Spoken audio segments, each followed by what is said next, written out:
Nozintombi Tutu.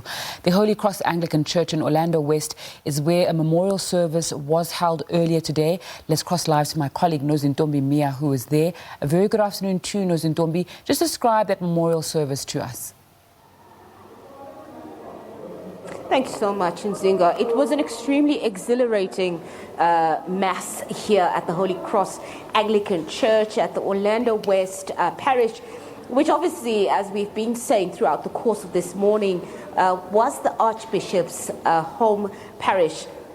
And you know what's quite interesting about this particular parish itself is that it sits literally right across the Hector Peterson Memorial Museum and just meters away from what has now become known as the Tutu home on Vilakazi Street. So it's sitting on prime real estate that has got such massive historical significance here in Soweto with regards to the 1976 youth uprising, with regards to what we've seen with any type of uprising here in Soweto. And you know, this was not something that didn't go remiss at this particular service. And we do know that some of the most high-ranking Anglican archbishops in the region of Johannesburg were here.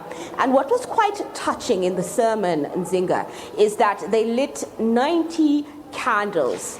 And I'm just going to ask my camera colleague Herbert to just zoom in to what I'm standing right in front of, the candles that have been lit. You'll see that the candles themselves, I think one lone candle is still burning, but there were about 90 candles that were lit here.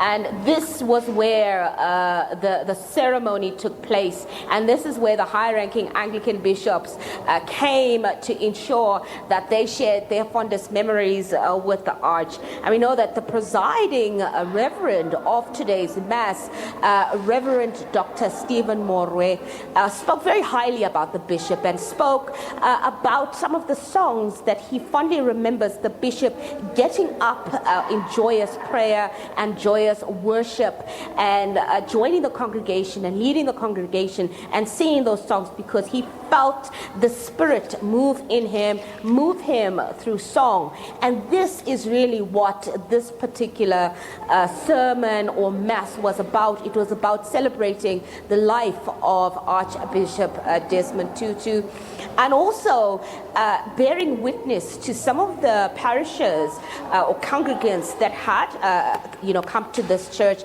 to also share their stories and their memories with the Archbishop. And we were streaming part of this ceremony throughout the course of this morning. You could quite see that it was a very lively event. It was filled with song.